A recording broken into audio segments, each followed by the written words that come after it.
Numerical integration. We know how to calculate integral a to b f of x dx for a given function f of x. There are so many methods to find the integral of this function. In the last semester we have discussed about Riemann sum and fundamental theorem of calculus. By fundamental theorem of calculus, this can be written as capital FB minus FA, where capital F is the antiderivative of the function small f. That is, capital F dash will give you small f.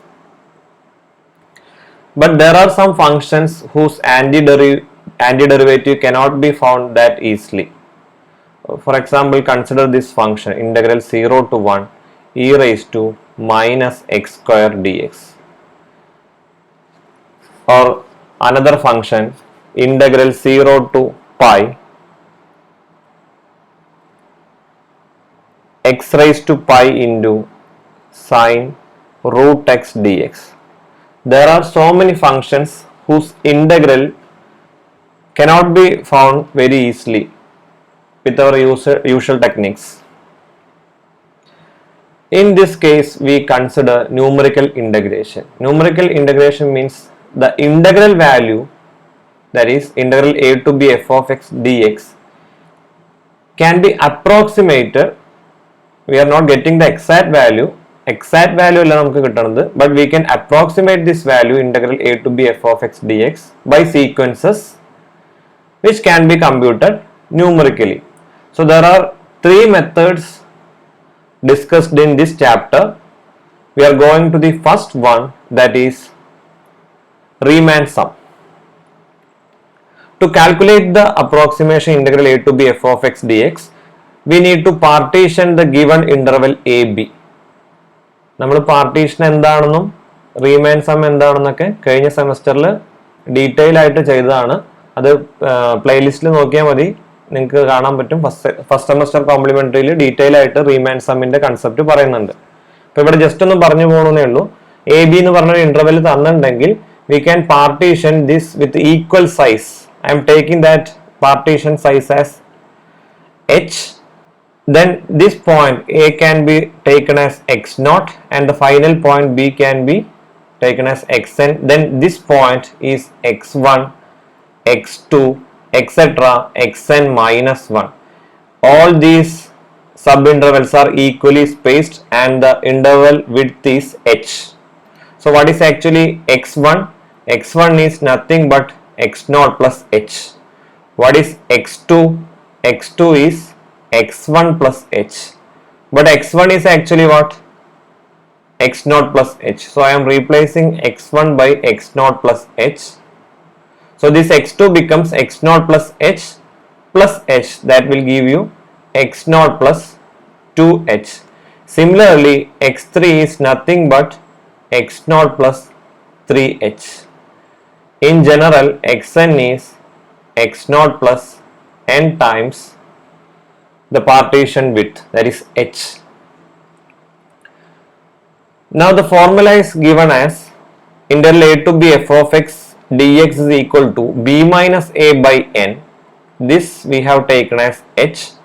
So h into f of x0 plus f of x1 plus etc. f of x minus 1, or b minus a into b minus a by n into f of x1 plus etc. f of xn. ഇത് നമുക്ക് just ഒന്ന് geometrically ചെയ്തു നോക്കാം. ഇതിന്റെ ആവശ്യമില്ല, എന്നാലും just ഒന്ന് പറയണം. എ എന്ന് പറയുന്ന പോയിന്റ് നമുക്ക് എന്തായിട്ട് എടുക്കാം? x0 ആയിട്ട് എടുക്കാം. So x0 is a and h എന്ന് പറയുന്നത് എന്താണ്? h is b minus a by n. അപ്പൊ നമുക്ക് n 10 ആണ് വേണ്ടതെങ്കിൽ this will become b minus a by 10. ഇപ്പൊ നമുക്ക് n ഇന്റർവെൽസ് അല്ല, സബ് ഇന്റർവെൽസ് അല്ല വേണ്ട, 5 ഇന്റർവെൽസ് മതിയെങ്കിൽ, 4 മതിയെങ്കിൽ we can take this as b minus a by 4. It depends on the number of sub intervals. അത് ക്വസ്റ്റ്യനിൽ തരും, എത്ര സബ് ഇന്റർവെൽ ആയിട്ട് ഡിവൈഡ് ചെയ്യണം എന്നുള്ള കാര്യങ്ങളൊക്കെ പറയും. അപ്പൊ ഇവിടെ n നെ നമുക്ക് n ആയിട്ട് തന്നെ വിചാരിക്കാം. So this is x0. അങ്ങനെയാണെങ്കിൽ x1 എന്താണ്? x1 എന്ന് പറയുന്നത് x0 പ്ലസ് h ആണ്. സോ ഈ ഒരു point x1 and equally spaced ആയിട്ടുള്ള അടുത്ത പോയിന്റ് x2, equally spaced ആയിട്ടുള്ള അടുത്ത പോയിന്റ് x3 etc.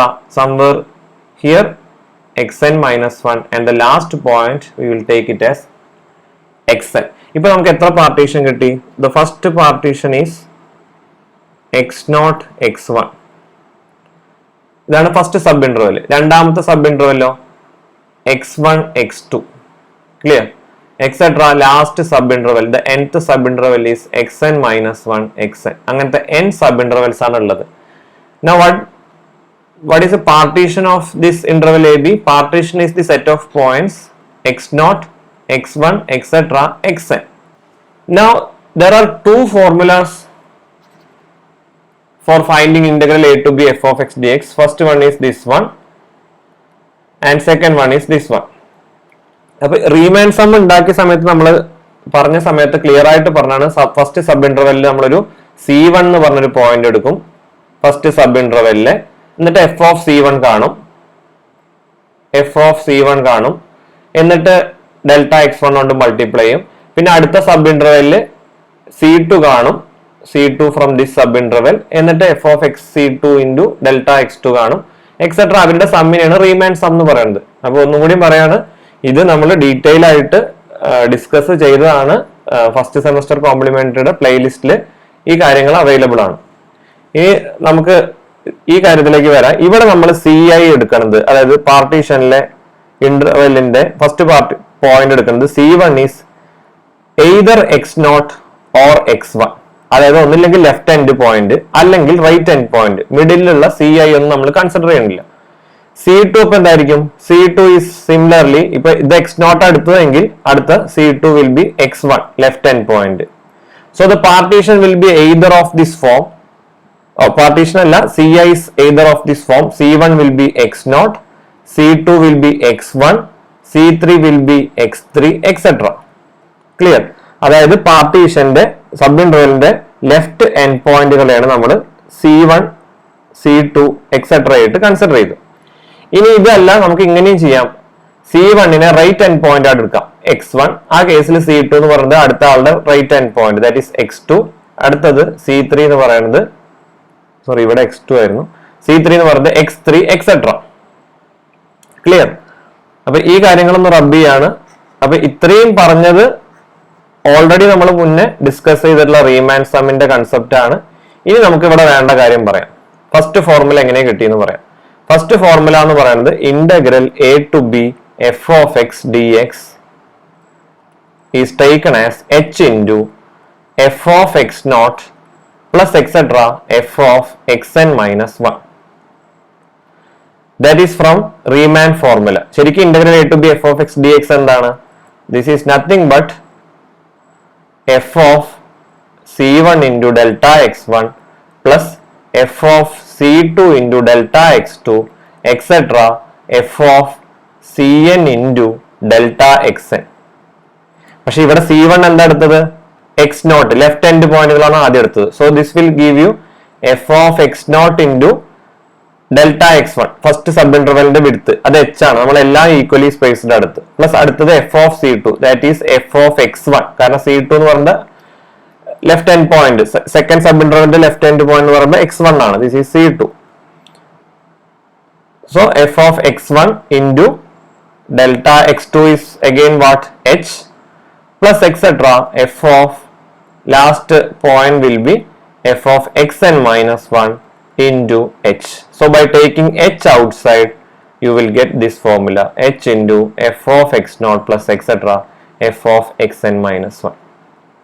ഇതാണ് റീമാൻ സമ്മിലെ ഫസ്റ്റ് ഫോർമുല. അപ്പൊ നിങ്ങൾക്ക് ഈ ഫോർമുല മാത്രം മതി. ഇനി ഇതല്ല റൈറ്റ് എൻഡ് പോയിന്റ് എടുക്കണമെങ്കിൽ നമുക്ക് എന്ത് കിട്ടും? x0 x1 etcetera xn minus 1 വരെ നമുക്ക് എന്ത് കിട്ടും? x1 x2 എക്സെട്ര xn എന്ന് പറയുന്ന വാല്യൂ കിട്ടും. ഇനി ഇതിന്റെ ജോമെട്രിക്കൽ ആസ്പെക്റ്റും അതെങ്ങനെയാണ് ഇതിന്റെ ഇന്റഗ്രേഷനോട് അപ്രോക്സിമേറ്റ് ആയിട്ട് വരുന്നതെന്നൊക്കെ നമ്മൾ ഓൾറെഡി പറഞ്ഞതാണ്. അതുകൊണ്ട് കൂടുതൽ കാര്യങ്ങൾ നമ്മൾ അതിനെപ്പറ്റി ഇനി ഇവിടെ ഡിസ്കസ് ചെയ്യണില്ല. This can be obtained from these rectangles. ഇങ്ങനെ റെക്ടാംഗിൾസ് എടുത്ത് റെക്ടാംഗിൾസിന്റെ ഏരിയ ലെങ്ത് ഇൻറ്റു ബ്രെഡ്ത്ത്, ഈ കൺസെപ്റ്റിലായിരുന്നു റീമാൻ സം നമ്മൾ ചെയ്തത്. അപ്പൊ അതേ കാര്യം തന്നെയാണ് ഇവിടെയും വരുന്നത്.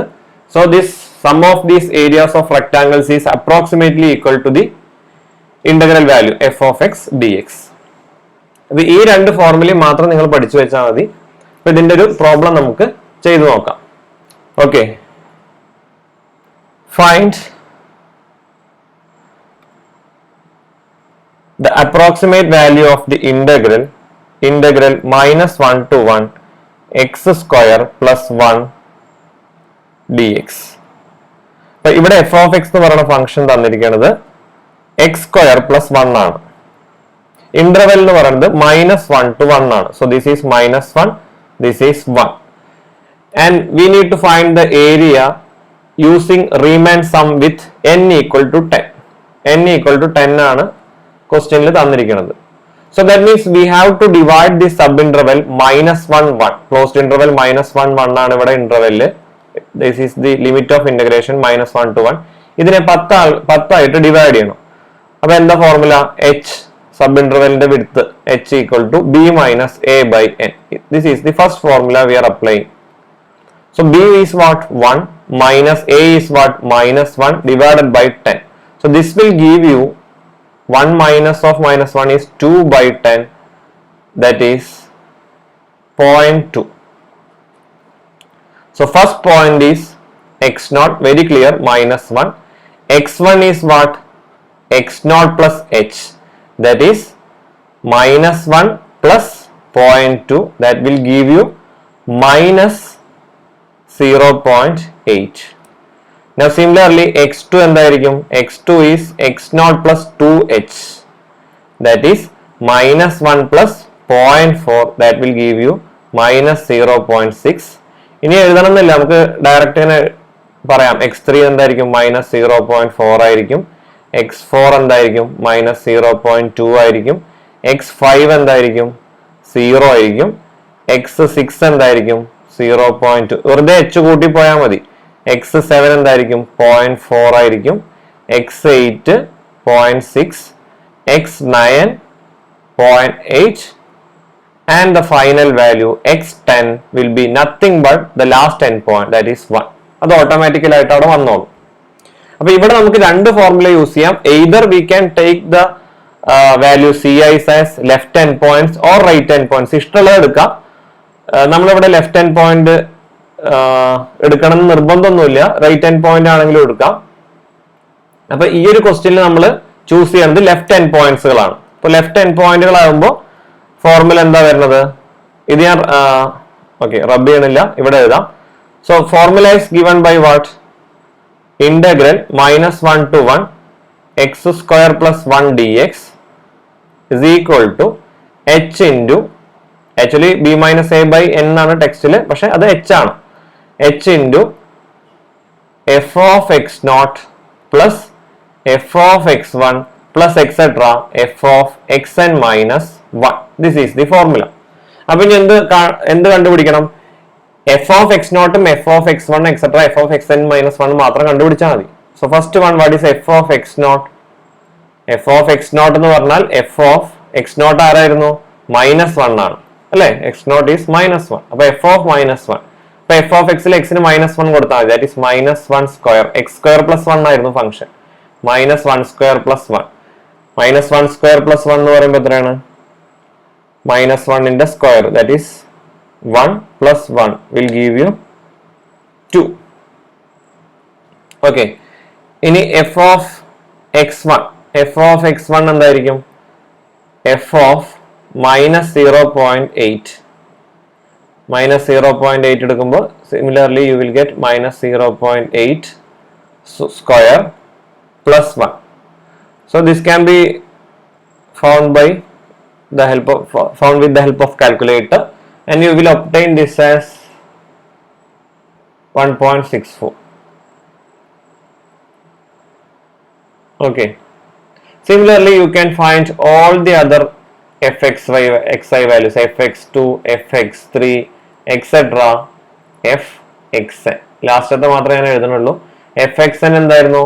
f of xn was xn വേണ്ടല്ലോ, നമുക്ക് xn -1 മതി. നമ്മൾ ലെഫ്റ്റ് ഹാൻഡ് പോയിന്റ് യൂസ് ചെയ്ത് f of xn -1 is equal to f of x9, that is f of 0.8. This will give you 0.8 square plus 1, that is 0.64 plus 1, that is 1.64. So you have all the values of f of xi, and by substituting it in this equation, h equal to 0.2 into these values 2 plus 1.64 plus etc. ഞാൻ ആ values എഴുതുന്നില്ല, നിങ്ങൾ കണ്ടുപിടിക്കാൻ നിങ്ങൾക്ക് ഒരു exercise ആയിട്ട് തരികയാണ്. And the last value is 1.64. And simplify and comment what is the value of this integral you are getting. Okay. ഇനി വെറുതെ ഒരു കാര്യം കൂടി പറയാണ്. ഈ ഫംഗ്ഷൻ നമ്മൾക്ക് ഇതിപ്പോ ഇന്റഗ്രേറ്റ് ചെയ്യാൻ ബുദ്ധിമുട്ടുള്ളതുകൊണ്ടൊന്നല്ല നമ്മളിത് ന്യൂമറിക്കൽ ഇന്റഗ്രേഷൻ ചെയ്തത്, അല്ലെങ്കിൽ റീമാൻ മെത്തേഡ് ചെയ്തത്. ജസ്റ്റ് ന്യൂമറിക്കൽ ഇന്റഗ്രേഷൻ ചെയ്താലും ആക്ച്വൽ ആൻസറിന്റെ അടുത്ത് എത്തുന്നുണ്ടോന്ന് അറിയാൻ വേണ്ടിയിട്ട് മാത്രമാണ് ചെയ്തു നോക്കിയത്. Now we can just check whether this approximate value will be somewhere close to the actual value. അപ്പോൾ ആക്ച്വൽ വാല്യൂ എങ്ങനെ കാണാം? ആക്ച്വൽ വാല്യൂ ഇതിനെ ഇന്റഗ്രേറ്റ് ചെയ്ത് നോക്കാം. That is x cube by 3 plus x within the limit minus 1 to 1. That will give you 1 by 3 plus 1 minus 1 by 3 minus 1. That is 4 by 3 minus 4 by 3. That will give you 8 by 3. So 8 by 3 is the accurate value of this integral. And you tell me how close we are to this value. So this is all about Riemann integration. അപ്പോൾ ഇത് കൂടുതൽ problems ചെയ്ത് നോക്കുക. ഇനി right end point എടുത്താലും നിങ്ങൾക്ക് ഇതിന്റെ അടുത്തുള്ള വാല്യൂ തന്നെ ആയിരിക്കും കിട്ടുക.